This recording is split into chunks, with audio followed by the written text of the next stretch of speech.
नमस्कार। तो घड़ी में 5 बज चुके हैं और श्वेता और अनंत रोज की तरह आपके सामने हाजिर हैं। वो बुलेटिन, विशेष बुलेटिन लेकर जिसमें दिन भर की तमाम बड़ी खबरें होती है, जिसमें हम तमाम वो खबरें जो आज सुर्खियां बनी हैं और आपकी नजरों से चूक ना जाए, कोई भी खबर छूट ना जाए, ये खास ख्याल रखकर इसे डिजाइन करते हैं। और हमारी कोशिश ये है कि अगर आप सुबह से बुलेटिन नहीं देख पाए हैं, खबरों से जुड़े हुए नहीं रहे हैं, तो शाम 5 बजे अगर आप टीवी ऑन करेंगे, जीएनटी ऑन करेंगे, तो आपको वो तमाम अहम और बड़ी खबरें एक ही जगह मिल जाएं और फटाफट अंदाज में मिल जाए। हमारी कोशिश है कि इस बुलेटिन में ज्यादा से ज्यादा खबर आपको दिखाएं और साथ ही साथ उनका अपडेट बताएं। तो चलिए शुरू करते हैं सिलसिले को और बात करते हैं एक डॉक्टर साहब के जज्बे की। शुरुआत बंगलुरु की खबर से कर रहे हैं, जहां डॉक्टर के जज्बे की खूब तारीफ हो रही है। डॉक्टर गोविंद नंद कुमार ने फर्ज निभाने के लिए एक दौड़ लगा दी और एक मिसाल कायम की। बेंगलुरु में डॉक्टर गोविंद को एक महिला के पेट का ऑपरेशन करना था। वो घर से वक्त पर अस्पताल जाने के लिए निकले थे, लेकिन रास्ते में भयंकर ट्रैफिक जाम में उनकी कार फंस गई। डॉक्टर गोविंद की पूरी टीम ऑपरेशन थिएटर में तैयार थी, उनका इंतजार कर रही थी, लेकिन डॉक्टर गोविंद को ट्रैफिक के जाम ने रोक रखा था। बिल्कुल, उसके बाद क्या हुआ आपको मैं बताती हूं। ऐसे में डॉक्टर गोविंद ने वक्त पर अस्पताल पहुंचने के लिए कार को ड्राइवर के साथ ही छोड़ दिया और खुद दौड़ते हुए, देखिए जो जाम की स्थिति होती है जिस समय, उस समय घंटों लोगों को फंस जाना पड़ता है और ऐसे में अगर ऑपरेशन हो तो देखिए डॉक्टर ने क्या किया, कार छोड़ दिया और दौड़ते हुए अस्पताल पहुंच गए। ये देखिए उनकी तस्वीरें। डॉक्टर गोविंद को पता था कि अगर सर्जरी में देर हुई तो महिला के पेट का दर्द असहनीय हो सकता है। ऐसे में उन्होंने बिना वक्त गवाए अपना फर्ज निभाने के लिए सड़क पर दौड़ लगा दी। वो दौड़ते हुए अस्पताल पहुंचे और ट्रैफिक जैम से किसी तरह से निकल पाए और समय पर उस महिला का इलाज हुआ। तो आज डॉक्टर गोविंद के चर्चे न केवल बेंगलुरु में हैं, बल्कि वो देश की सुर्खी बन चुके हैं। और ये खबर इस समय आप जीएनटी पर देख रहे हैं। हमने उनसे बातचीत भी की थी, आइए आपको सुनवाते हैं क्या कहा उन्होंने अपने इस मिसाल कायम करने वाले एफर्ट के बारे में। I was trying to go to work that day. घर से सरजापुर मणिपाल हॉस्पिटल को सर्जरी करने के लिए चल रही थी और उस तरफ लास्ट 3 किलोमीटर का स्ट्रेच में वो थोड़ा ट्रैफिक जैम हुआ था और उधर कार में रास्ता ही नहीं था। हमारा पेशेंट सर्जरी के लिए और एनेस्थीसिया के लिए वेट कर रही थी, इसीलिए हम सोचा कि हम कार से निकाल के भागा तो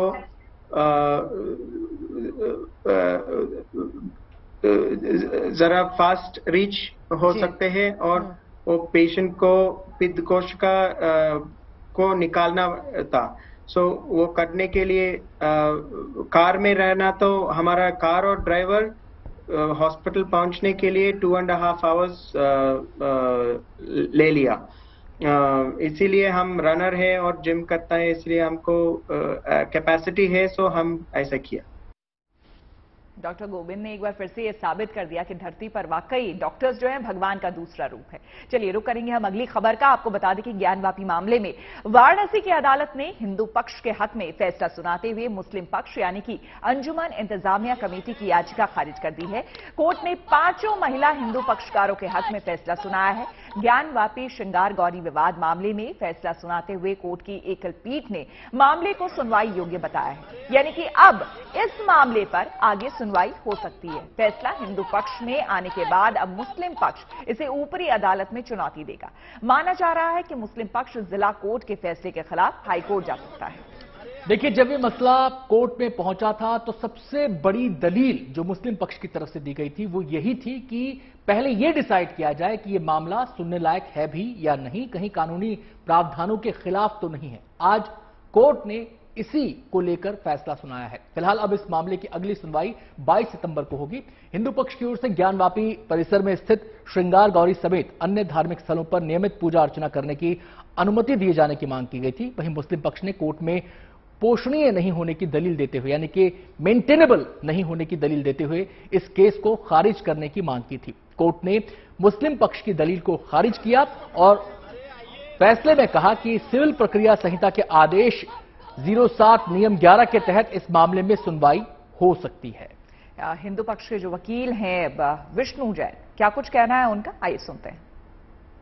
आज कोर्ट ने हमारे सारे आर्गुमेंट्स को मान लिया है, मुस्लिम पक्ष की एप्लीकेशन रिजेक्ट कर दी है। प्लेसेस ऑफ वर्शिप एक्ट की उनकी जो प्ली थी उसको खारिज कर दिया है, वक्फ एक्ट की प्ली को खारिज कर दिया है। कोर्ट ने कहा है कि सूट मेंटेनेबल है। अब इस मामले की अगली सुनवाई 22/9 को होगी और एविडेंस लीड की जाएगी। इशूज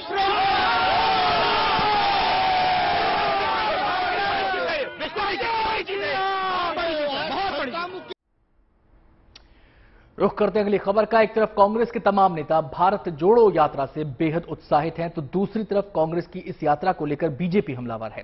कांग्रेस भारत जोड़ो यात्रा के साथ अब एक और विवाद जुड़ गया है। दरअसल कांग्रेस ने अपने आधिकारिक ट्विटर अकाउंट से एक ऐसा फोटो ट्वीट किया है कि देश का सियासी पारा चढ़ गया है। इस फोटो में एक खाकी हाफ पैंट दिखाई दे रही है, जिसके नीचे से आग लगी हुई है और धुआं उठ रहा है। आपको बता दें, इसके साथ ही लिखा हुआ है कि देश को नफरत के माहौल से मुक्त करने और आरएसएस बीजेपी द्वारा किए गए नुकसान की भरपाई को पूरा करने के लक्ष्य की दिशा में हम एक एक कदम बढ़ा रहे हैं। जाहिर है निशाना आरएसएस और बीजेपी पर है। ऐसे में बीजेपी ने भी पलटवार किया और राहुल की भारत जोड़ो यात्रा को आग लगाओ यात्रा ठहरा दिया। नाराजगी जताते हुए बीजेपी ने जल्द से जल्द कांग्रेस से इस तस्वीर को वापस लेने का कहा है। तो बीजेपी इस फोटो को लेकर हमलावर है और कांग्रेस को कटघरे में खड़ा कर रही है, कांग्रेस की सोच को कटघरे में खड़ा कर रही है और इस यात्रा के मकसद को लेकर भी सवाल उठा रही है। फोटो वापस लेने की बात कही है बीजेपी ने कि कांग्रेस इस फोटो को वापस ले। क्या कहना है और बीजेपी नेताओं का, जरा सुनिए। This was tweeted by the Congress party today morning for their Bharat Jodo Yatra. The picture that has been shown in this tweet is this. यह तस्वीर भारतीय जनता पार्टी आरएसएस को रिप्रेजेंट करते हुए कांग्रेस पार्टी ने ट्वीट किया है और इसमें आग जलते हुए दिखाया गया है। आगजनी का दृश्य है ये।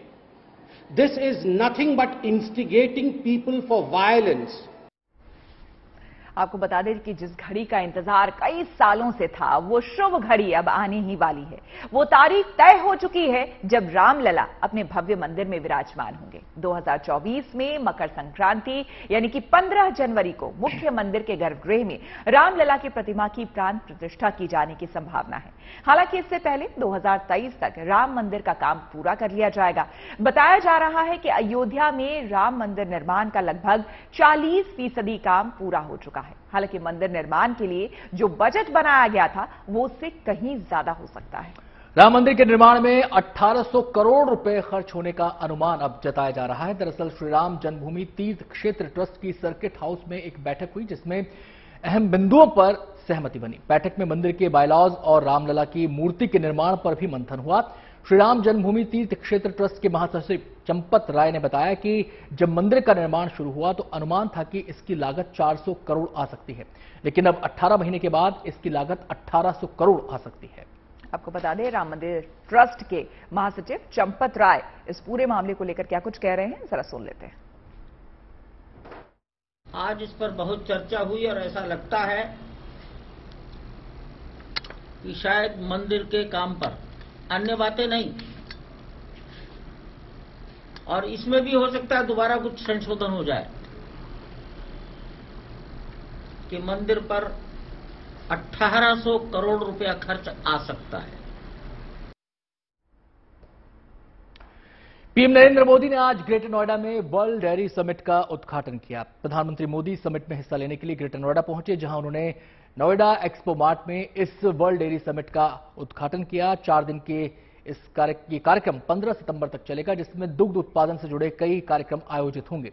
देश विदेश के 156 विशेषज्ञ इस सम्मेलन को संबोधित करेंगे। बिल्कुल, आपको बता दें कि भारत में इससे पहले इस तरह का समिट 1974 में आयोजित किया गया था, यानी कि तकरीबन 48 साल के बाद भारत को इस समिट की मेजबानी करने का मौका मिला है।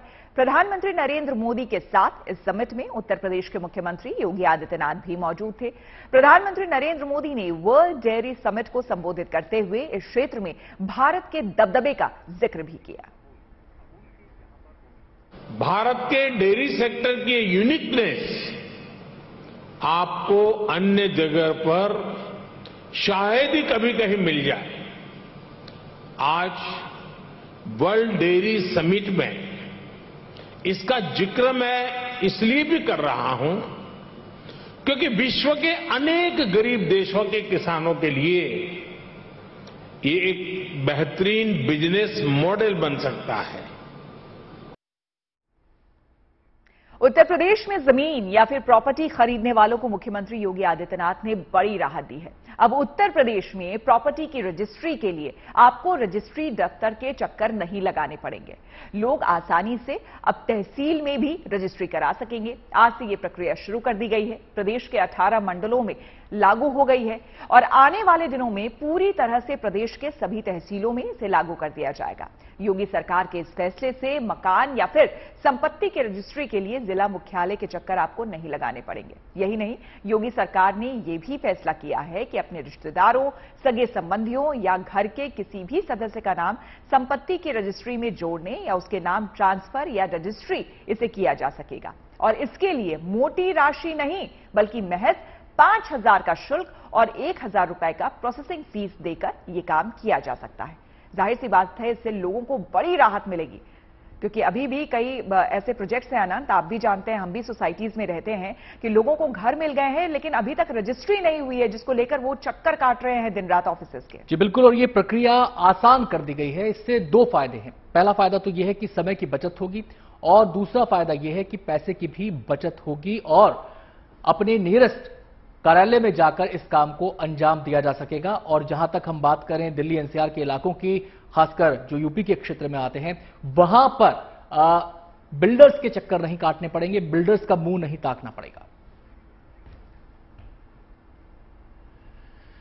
रुख करते अगली खबर का। पूर्वी लद्दाख के गोगरा हॉट स्प्रिंग इलाके में चीन और भारत के बीच कम होते गतिरोध के बीच सेना प्रमुख जनरल मनोज पांडे ने लद्दाख के आसमान में अपाचे से उड़ान भरी।